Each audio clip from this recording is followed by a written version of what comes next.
The Uber driver never arrived at my destination. His last message chills me to the bone. It was a chilly October evening when I decided to book an Uber. Little did I know, this seemingly ordinary ride would turn into a nightmare that still haunts me to this day. I had just finished a long day at work and was eager to get home. The app showed that my driver, John, would arrive in about 5 minutes. Perfect, I thought. Just enough time to gather my things and head outside. As I waited, I watched the little car icon on my phone's screen inch closer and closer to my location. But then, something strange happened. The car stopped moving. It was just a block away, but it wasn't coming any closer. I thought maybe John had run into some traffic, so I waited a bit longer. 5 minutes turned into 10, then 15. I started to worry. I sent a message through the app. "Hey, is everything okay?" No response. Another 5 minutes passed, and I was getting frustrated. I tried calling John, but it went straight to voicemail. This was getting ridiculous. I was about to cancel the ride when suddenly, I got a notification. John had sent me a message. "I'm sorry, but I can't make it to your location. Something has come up." I breathed a sigh of relief. At least he wasn't dead or something. I replied, asking if everything was all right and if he needed any help. But what he said next made my blood run cold. "You don't understand, they won't let me leave." I stared at my phone screen trying to make sense of his words. Who were they? What did he mean they wouldn't let him leave? I typed back, asking for clarification, but John had gone silent. I quickly canceled the ride and booked another Uber. As I waited, I couldn't shake the feeling that something was terribly wrong. I kept checking my phone, hoping for another message from John, but none came. When my new driver arrived, I practically jumped into the car. I just wanted to get home and forget about this whole bizarre experience. But as we drove away, I couldn't help but look back at the spot where John's car had been stuck, and that's when I saw it. A dark figure standing in the shadows of a nearby alley. It was too far away to make out any details, but I could have sworn it was staring right at me. I turned back around, my heart racing. I told myself it was just my imagination, that I was letting John's cryptic message get to me, but deep down I knew something was very, very wrong. The rest of the ride passed in a blur. When I finally got home, I locked the door behind me and collapsed onto the couch. I tried to tell myself that everything was fine, that John had probably just had car trouble or something, but I couldn't shake the feeling that I had narrowly escaped something terrible. I didn't sleep much that night. Every time I closed my eyes, I saw that dark figure in the alley, watching me. I kept checking my phone, hoping for a message from John saying that everything was okay, but none came. The next day, I contacted Uber support to report what had happened. They told me they would look into it and get back to me, but as the days turned into weeks, I heard nothing. It was like John had vanished off the face of the earth. I tried to move on with my life, but I couldn't stop thinking about that night. The image of that figure in the alley haunted my dreams. I started to feel like I was being watched all the time, like something was following me. And then one day I got a notification on my phone. It was a message from John. My heart nearly stopped when I saw his name on my screen. With shaking fingers, I opened the message. "I'm sorry for what happened that night. I never meant to scare you. But you have to understand, I had no choice. They were watching me, controlling me. I couldn't escape." I stared at the message, trying to make sense of it. Who was controlling him? What did they want with me? I started to type a response, but before I could hit send, another message came through. "I can't talk for long. They're coming for me. But I needed to warn you. They're watching you too. Be careful. Trust no one." And with that, John went offline. I tried to call him, but his number had been disconnected. I was left with nothing but a sense of dread and a million unanswered questions. I wish I could say that was the end of it, that John's warning was just the ramblings of a troubled mind. But in the weeks that followed, strange things started happening. I would wake up in the middle of the night to find my apartment door unlocked, even though I knew I had locked it before going to bed. I would get strange calls from unknown numbers, voices on the other end that sounded distorted and inhuman. And then, one day, I saw it again, the dark figure from the alley. It was standing across the street from my office watching me. I blinked and it was gone. I knew I couldn't ignore it any longer. I packed a bag and left town that night, not telling anyone where I was going. I've been on the run ever since, always looking over my shoulder, never staying in one place for too long. I don't know who or what is after me. I don't know what they want. All I know is that I can't stop running, because if they catch me, I'm afraid of what will happen. My wife passed away in 2015. I picked up a spam call today and I'm 100% sure it was her on the other end. "Hello, is this Mr. Henderson?" There was no real reason for me to pick up the phone. The spam app on my cell called out the mystery number right away. But, hell, I thought. Fuck it. There was no one else left in life for me to talk to. I even got so sad I started to talk to hookers in my free time. Even a debt collector sounded good at the moment. My wife was murdered in 2015. There really isn't an easy way to say that other than getting it out of the way early. It was a random robbery gone wrong. One rainy night, some sick tweaking fuck snuck into our house and shot her. The suspect was caught 2 days later and sentenced to life in prison. He still sits there today. I have worked in web development ever since. The job is remote, and the field caters to my hermit-like behavior out here in the woods of northern New Jersey. The lack of drug testing is really just an added benefit. I was perfectly free to fuck up the remainder of my own life. I don't have any friends, anymore. Not really. Sometimes. I guess it is easy to look for companionship in all the wrong places. Senior or junior? I replied to the lady with a sigh before settling into the armchair in my office with a bottle of wine. It was raining that night. The wind whipped the old pine tree in our backyard so hard I thought it might topple. Ah, senior, said the pretty, calm voice on the other line. She sounded familiar, but I blamed that notion on the half-empty bottle of wine. Apologies, ma'am, but senior died 6 years ago, I said, a little annoyed at the lack of record-keeping at this place. She paused. Oh gosh. Gosh, that is not what we have here. I am so sorry, sir. We were not aware. Please forgive the intrusion and assumption. Would you mind pausing while I check my records? A filing cabinet clicked steadily in the background as static crinkled. My guess was that the woman held the receiver to her shoulder. I chuckled a bit at the lack of audio quality. No, that is okay. No problem at all. No worries. Why don't you start by telling me your name? I asked, cursing myself for the hint of shameless flirting at the end. She giggled. Something about that laugh was very familiar. My name is Emily, and I work with his credit card company, she said in a rehearsed tone. Unfortunately, we cannot divulge which firm over the phone if you're not on the account. Which, you just admitted yourself, of course. Okay. I am guessing that you are Mr. Henderson's son, she mumbled while audibly thumbing through papers. Yes ma'am, that's right. But it's been years. I could not possibly be stuck with the old man's debt, right? I asked hopefully. Well, let's check, shall we? There was a panicked shuffling and opening of books in the background. I am so sorry, sir, she replied with a regretful tone. The rules are in one of those 3-ring binders, and they are very difficult to find. Please hold for a moment. That's okay. Did not know anybody still kept records that way. Do I get an email confirmation of this charge as well? I asked. Excuse me? Email. Like. Electronic mail. A confirmation of the charge? I asked again, allowing my confusion to turn to frustration. What was this lady's problem? We don't do that here. Still a few years away from all those fancy features, she continued. But as you know, late payments are a pretty serious issue. They can even affect the credit score of an individual when a large amount has not been paid. Okay, of course, I said, genuinely starting to grow worried and a bit flustered. What can I do? Is there a Mrs. Henderson in the household? She asked quietly. Mrs. Henderson died in '06. What year did you say? Oh my gosh. That is so horrible. I really am batting 1,000 today. I gasped. That was it. That phrase. I don't know if it was the way she said it, or the fact that simply not that many people use that exact language.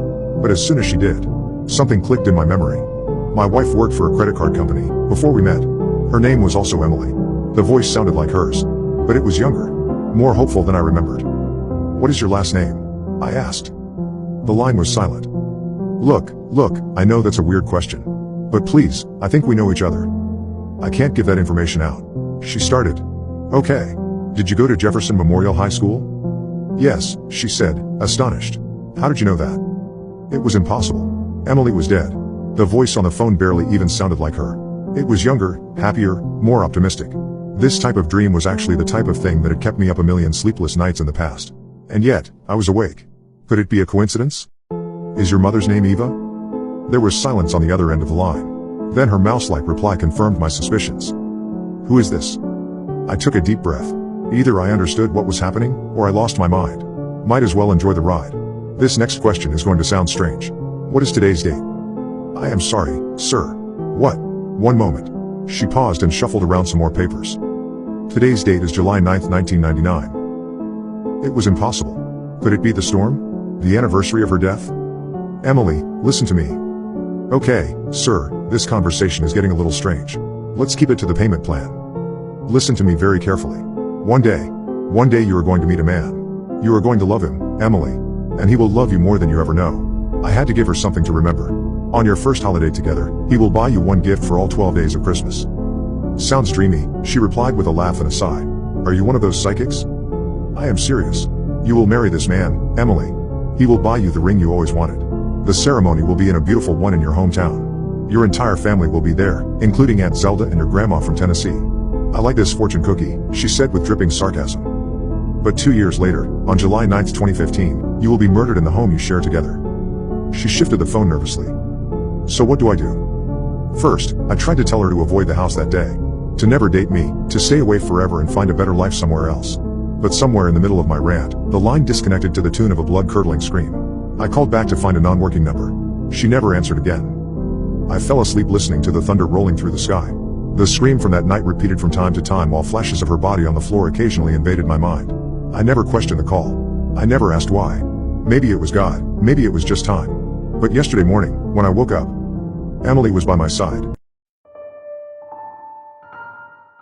My neighbor has been mowing his lawn for 12 hours straight. It started at 4:43 a.m. The noise jolted me awake. It sounded like there was a giant truck revving its engine right there in our bedroom. Exhaust fumes wafted in through the open window. It was a bad way to start the day. "What is that?" moaned my wife. We'd both slept poorly because our daughter had crawled into our bed at 1 a.m. and kept kicking us in the face until we were both half hanging off the bed while she snored away. "Start of the apocalypse," I groaned. "Go back to sleep." "No way can I sleep through that racket," said Vanessa. She rolled out of bed and shut the window. That helped a little, but it still sounded like war out there. She pulled the curtains back and looked through the window. "It's the fucking neighbor, mowing his lawn, before the sun is up. We need to have a heart-to-heart with him. Let him know that's not okay." Keegan, our daughter, woke up crying. "Guess that's that," I muttered, getting out of bed myself. "I'll go talk to him after some coffee." "Bring me some too," said Vanessa. "Papa, bring me some Smarties," said Keegan. No Smarties for breakfast. Banana, or toast, but not Smarties." "Fine," huffed Keegan. Toast, cut into shapes. I sighed. This was really the last thing I wanted to be doing at 4:45 on a Saturday morning. Making coffee and cutting toast into animal shapes instead of drooling in my sleep and dreaming of a gentler world. I went into the kitchen and started the coffee and toast, and then looked out the living room window. Sure enough, there was Mr. Limsky, mowing his damn lawn, in his damn bathrobe no less. That was another thing that I had no desire to do. Get into it with him about this, or really talk to him about anything ever beyond a friendly wave and a howdy, neighbor. By the time I was awake enough to form a coherent thought, it was almost 6, and I had consumed 4 cups of coffee. Mr. Limsky was still at it, which was strange, because his yard isn't very big at all. It shouldn't take more than a 40-minute mow job. But here it was, an hour and 15 minutes later, and he was still at it. I got semi-dressed and stumbled outside. I walked across my own yard, which, I noted, needed mowing itself. Maybe I'll tell him that if he mows my lawn and promises to never start so early again, I'll let it go. But I knew that I wouldn't do that. I was a coward. As I got closer, I observed with some confusion that his lawn was already mowed. He was going over it a second time now. I walked up to our property line, denoted by the contrast between mowed and unmowed grass, and started waving my hands in the air, waiting for Mr. Limsky to notice me. He never did. He just stared straight ahead and kept pushing the mower. "Hey," I shouted, but it was no good. I could barely hear myself, and so I knew that he wouldn't be able to hear me from across the lawn, right behind the lawnmower. Got him it. I walked across his yard until I was right behind him. "Hey." "Nothing." I tapped on his shoulder. "Nothing." He just kept pushing the lawnmower onward over the already mowed lawn. I didn't know what to do. "I'll catch him after he finishes, I guess. He's in the zone." I shrugged and was getting ready to turn back to my house when I saw a trickle of what was presumably urine run down his bare leg. Jesus. I went back to my house and opened the door. Vanessa was reading a book to Keegan. She stopped when I came in and looked up. "Well, he couldn't hear me. I'll go over there once he stops. He's got to stop sometime, right? And, well, I'm a little worried about him honestly. I saw him, wet himself." "Mr. Limsky peed his pants?" asked Keegan. She started laughing. "Well, that sometimes happens, kiddo," I said. "You used to do that. We do that a lot when we're kids, and then we don't do it for a while, and then when we get older we sometimes do it again." That gave her something to think about anyway. Said Vanessa. "There's more," I said. "He's already done with the lawn. He's just going over it a second time. Maybe he missed a few spots." "Nope, it's perfect. Not a blade of grass higher than any other blade of grass." Said Vanessa. "That is strange. Do you think he's okay? Should we call somebody?" I shrugged. "Who are we going to call?" "The police. Tell them that our retired neighbor is mowing his lawn twice while peeing himself." "What will they say to that?" By 8, I was done cooking the bacon and Mr. Limsky was still at it, mowing his lawn for what must have been the 5th time. I tried not to think about it, but it was hard. "After breakfast, we should go somewhere," I said. "It's a beautiful day. No sense staying cooped up all day." "Why does Mr. Limsky keep mowing his lawn?" asked Keegan. "I don't know, kiddo," I muttered. "I don't know. You want to go to the playground or something?" "Hey, I'm going to stay here and try to go back to sleep if that's okay," said Vanessa. "Of course," I said. I felt like going back to sleep myself, even after all that coffee, but the desire to get far away from the sound of the lawnmower outweighed my tiredness. We ate, then Keegan and I headed to the playground. At 9, I got a text from Vanessa, "Can't sleep. He's still mowing." 9:30, I'm really starting to get worried. This isn't normal. 10, I went over there and tried to talk to him, but it's like he's in a trance. "Please come home." I sighed, but complied. I rounded up the kid and drove home. I felt a deep sense of unease that grew more intense the closer I got to home. "You're afraid of an old man mowing the lawn?" I chided myself. It didn't work, because my instinctive answer was, yes. I turned onto my street and prayed that Mr. Limsky would be done mowing the lawn by now. He'd tell us it was just a practical joke and we'd all have a good laugh over it.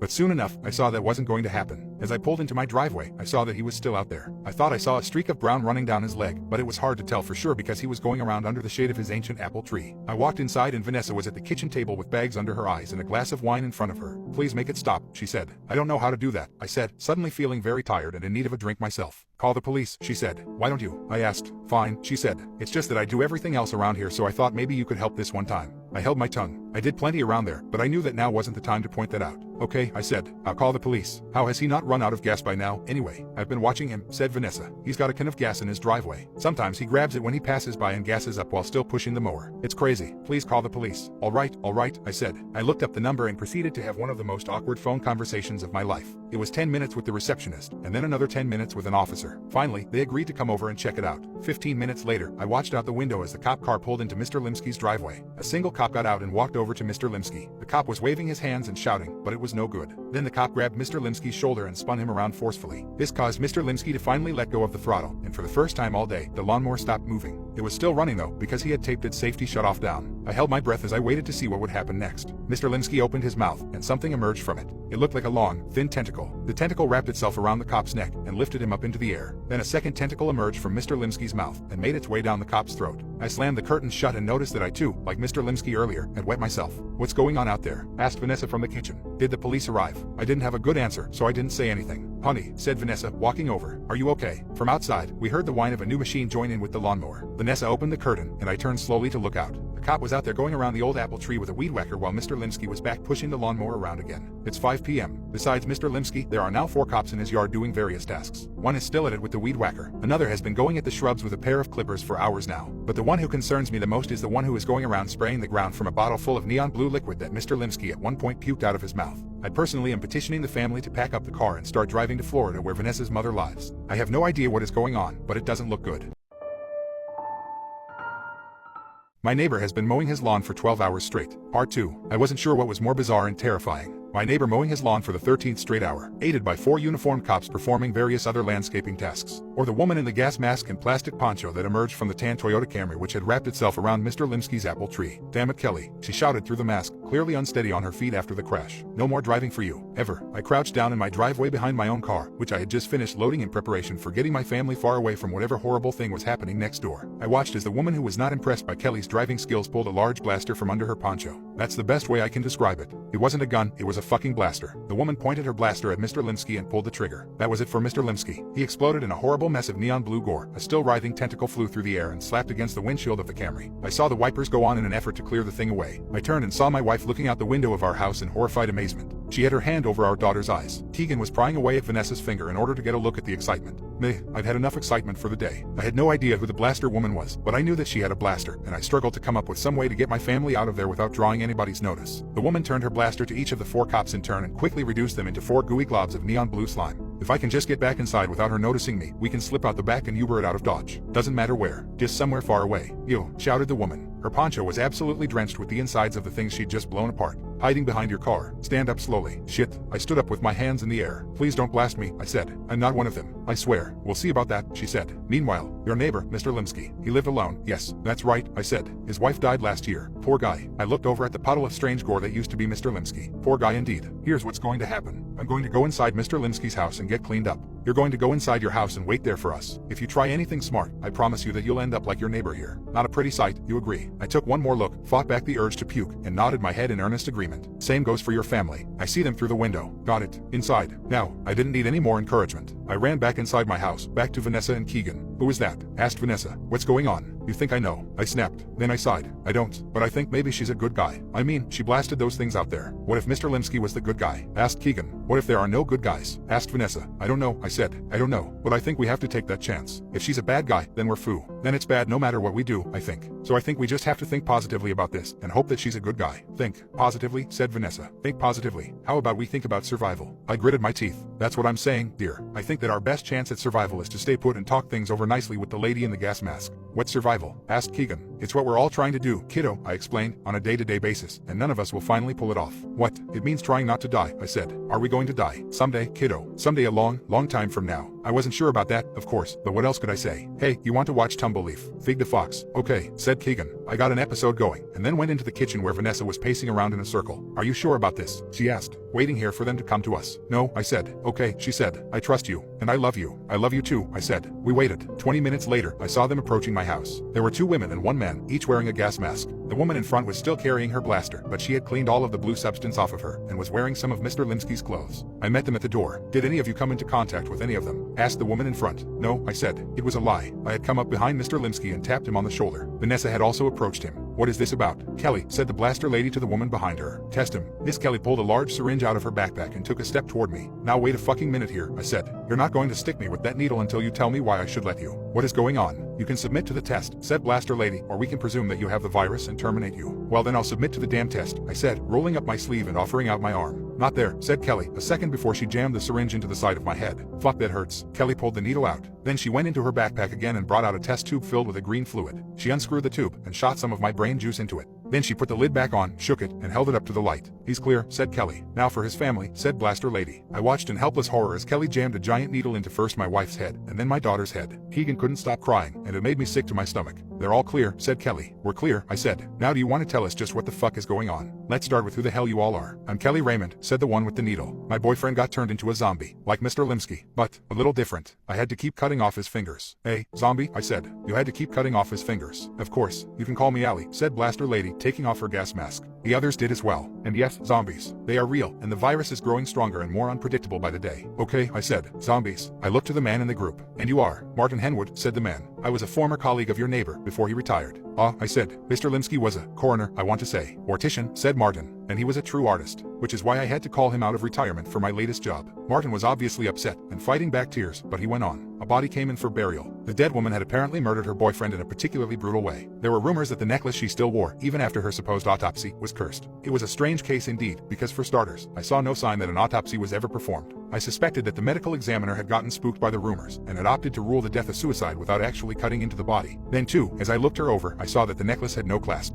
There was no way to get it off without cutting it off. I had the worst headache of my life, but I tried to stay focused. Let me guess, the necklace made her a zombie." "We think that's the case," said Allie. "Tell him what happened next, Martin." Martin cleared his throat. "Well, I thought the whole matter was nonsense. A cursed necklace. I'm a man of science, not superstition. Or I was. When I started the embalming process, that's when I began to think twice. What came out of the body was not any kind of blood that I have ever seen in my 25 years of experience. It was. I finished up for him, neon blue." "Just so," said Martin. "And that's when I called Chuck Limsky. He had never encountered anything like that before either, and in fact didn't believe me. He wanted to see for himself, so he came over and I showed him the body. Like me, he was both fascinated and baffled. He wanted to spend some time with the body, so I left to get us sandwiches. When I got back, Chuck was standing in the morgue, dripping with blue slime, and the body was gone." "What happened?" I asked. It exploded," he said. "The body just exploded. Ugh, I have to go home and clean up, but I'll be right back. I've never seen anything like this." He left, and that was the last I saw of him until. Martin trailed off and broke down into sobs. "We caught up with Martin shortly after," said Allie. "We had heard about the case of the necklace girl, and thought it smelled strongly of zombie. Martin told us what had happened, and brought us to Mr. Limsky's house, and now here we are, in your living room." "What about the necklace?" I asked, fighting back the thousands of thoughts fighting for control of my mind. "Where did it come from? How does it turn you into a zombie?" "That's one of the things we're going to find out," said Allie. "We have it with us and are going to run it through a variety of tests. Typically, the virus is spread in the usual ways, like somebody coughing on you, or,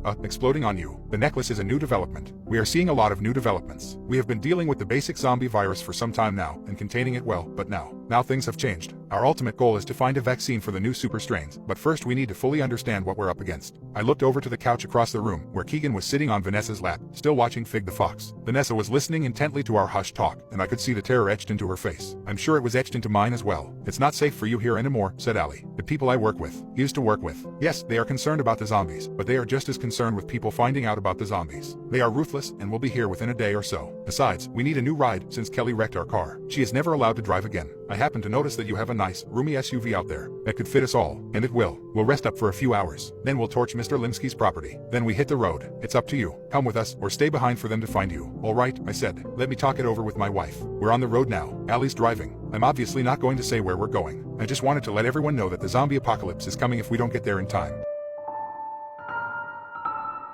All of the women in my family die at age 27. I turned 28 in 2 hours and 32 minutes. My dad always wanted a son. He got 3 daughters instead. I'm pretty sure it had something to do with the positions he did with my mother. He hated us all, hated my twin sisters, hated my mother, but hated me most of all because I was the last child my mother had before she died. That didn't stop him from treating me like his little boy, didn't stop him from attempting to beat the hatred of my own gender into me. "Quit your crying," he'd snap, "or you'll end up like your sniveling bitch of a mother." After years of that shit, he was shocked that I grew up as a tomboy. I think he hated that even more because I was just a constant reminder of what he never got to have. My mother died when she was only 27. When I was only 4, the coroner ruled her death a natural passing, some weird heart complication that took her in her sleep. My dad, though, he says it was because of her family's curse. Whenever I came to him, desperate for more information about a mother I never really knew, he never had much to say. I'm convinced he was just drunk since the day she died. Every woman in her damn family, they die when they're 27. He'd sputter in between belches, his breath reeking of stale beer. I think the real curse is that my mom was the one to die, and not him. I wasn't fully convinced by the ramblings of a perpetually drunk man, but when I lost both of my sisters just months before their 28th birthday, I knew it couldn't be a coincidence. Moira was found murdered, her face practically blasted off by a shooter while she was on a jog. Joy took her own life only days later. I was the one who found her, hanging in the bedroom of her apartment as I came to pick her up for Moira's funeral. She'd been there, swinging from the rafters, all night. It's hard to live a normal life when you know you have an expiration date, especially when it encompasses an entire year. I always dreaded my birthday, which from an early age became associated less with fun and birthday cake and more with worry and funeral caskets. But once Moira and Joy died, my next birthday, 25, was the most dreadful day of my life. 26 was worse, 27 unimaginable. This is it, I thought as I closed all of the blinds in my apartment, downing the last drop of vodka in the bottle. This is the last year of my life.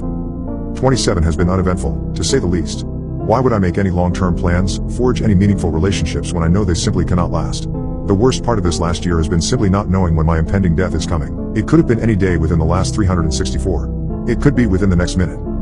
I must admit I became something of a recluse, my windows always shuttered, additional locks installed in my door, letting the phone ring through to voicemail, hiding under my covers with the lights out whenever I got a knock on my door. I stocked up on preserved foods and various goods that I would need to last the year. I was so paranoid that I even covered my mail slot, stuffed a towel in the space beneath my front door. I didn't want anything getting through from the outside world, God forbid, an anthrax letter. Falling off the face of the earth didn't matter much. Anyway, I didn't have friends or family anymore. My mother and both of my sisters were dead, and my dad disowned me when I came out as a lesbian after my sisters died. I moved away and severed contact soon after. The night before my 27th birthday, I started getting these strange phone calls from a blocked number. I've always had anxiety about phone calls, so I just let it ring. The number kept calling, at least once per day throughout the past year. Then the knocking started, once a week at first, but it's only been getting worse, more frequent, and the pounding on my door more frantic each time. Convinced it had something to do with my inevitable death, I've been driven mad by the unknown visitor, especially over the past week. I got ready for bed last night, knowing that tomorrow, today, now, is the day I will turn 28. My time had run out, and I searched for comfort in a bottle of liquor. I didn't find it. I fell into bed, drunk and delirious, and prayed the morning wouldn't come, though I knew it would. I eventually got to sleep, but it was restless and unsatisfying. The kind of sleep where you feel like you have one eye open, always watching. That's why I was quick to wake when the door to my bedroom creaked open early in the morning, before the first sign of light. I shot up in my bed, glancing around my room in a frenzied panic, at first seeing nothing out of the ordinary other than the door, pushed slightly ajar. A closer look revealed something I'd missed, something that sent my heart racing, froze me to my core. Two dark figures stood in the empty space behind the half-open door, unmoving, almost like a pair of statues. Waiting. Watching. Wordless. Leave me alone, I squeaked, unable to move, paralyzed in the power of their presence. The shadowy figures instead shuffled out from behind the door, creeping slowly towards me in the dark. I knew this would certainly be the end of my life, the fulfillment of my curse, if I didn't act. Suddenly recalling the self-defense methods I'd drilled into my mind, I flipped my bedside lamp on to stun the intruders and reached underneath the table to pull the knife I'd duct-taped there a year ago, a 27th birthday gift to myself. As soon as the light flooded the room, though, I knew the blade would be of no use. My intruders were not a pair of assassins, not human ones, at least. In the yellow light of the lamp I discerned the identities of the dark figures. They were my sisters. Joy stood at the foot of my bed, pale, in that same conservative black dress I'd found her dead in years ago, the one she'd picked out for Moira's funeral. Her head hung parallel to her shoulders, neck grotesquely bent from her hanging. Moira was a few steps behind her. I could only assume it was her, considering the severity of her injuries. She'd suffered a gunshot wound to the head, so brutal that we were not allowed to see her after her death, so intense that it had entirely disfigured her face. The lower half of her face had been reduced to a pit of gore, her jawbone barely attached on one side, her mouth mangled, with only several teeth remaining studded randomly throughout the mess. "Why are you here?" I cried, gathering my knees to my chest and holding them tight. Are you here to take me?" Joy made a feeble attempt to shake her head, the side of her face only brushing weakly against her shoulder. She waited several moments before putting one of her feet in front of the other, moving towards the side of my bed. As I recoiled instinctively, she slowed her pace. Moira trailed after her until they were both beside me. I whimpered as Joy leaned over me, her head flopping forward suddenly with emotion, neck cracking sickeningly. With her lips brushing against my ear, she whispered, She tried. Her speech was labored and wheezing, as if her vocal cords had nearly been shredded. "What do you mean, Joy?" I pleaded. Her lips moved against my ear once more, but no sounds came out despite a clear strenuous effort. Moira wagered an attempt at answering my query, but only succeeded in sputtering blood from the gaping wound in her face, ejecting one of her remaining teeth onto the floor as her jawbone swung precariously, barely hanging on. She raised one hand, slowly curling it into a fist before striking her knuckles furiously against my bedpost. the incessant sound startling me. I forced my eyes shut tight and pulled my knees even closer against my chest. Moira's knocking seemed only to escalate in volume, seemed to go on forever, until, finally, it stopped. I cracked my eyes open to find that both of my sisters had vanished, that the light of early morning had begun to spill in through the slats of my blinds. It was just past 6 o'clock, the 7th of June, the day of my 28th birthday. I was born at 9:26 a.m. Once I learned of the curse, I burned the time of my ultimate expiration into my mind. I only had 3 hours and 16 minutes left to live. If I even had that long. Draping my covers over my head, I resolved to spend the rest of my life asleep. I figured I'd rather pass peacefully in my sleep like my mother did than to suffer a fate similar to my sister's. My plans were interrupted, however, by that damn knocking on the door. The interruption usually didn't come so early in the morning. I decided initially to ignore the strange visitor but pulled the blankets back down soon after as a certain sense of familiarity struck me. The pounding on the door reminded me all too much of Moira's knocking just moments before. It easily could have been a trick of the curse, but something compelled me to approach the door. "What do you want?" I called from behind the barrier, clinging to the relative safety it provided. The reply came from an unfamiliar man's voice. "I just have a letter for you, miss. Just slide it under the door, and please leave," I returned, using my bare foot to remove the towel I used to block the small space beneath it. He deposited a bright yellow envelope under the door as I requested. I waited quietly for the sounds of receding footsteps before sliding on a pair of gloves to handle the letter. It was addressed to me, simply by first name and with no address. Carefully, I unsealed the envelope to reveal a birthday card. I hadn't received one in years. Bright, sparkling letters on the front formed the words, "Daughter, you're 27. I scoffed at the sick joke. I hadn't received a birthday card since I was a child, and my dad couldn't even get my birthday. Other loves to there, I just don't know what to do with it.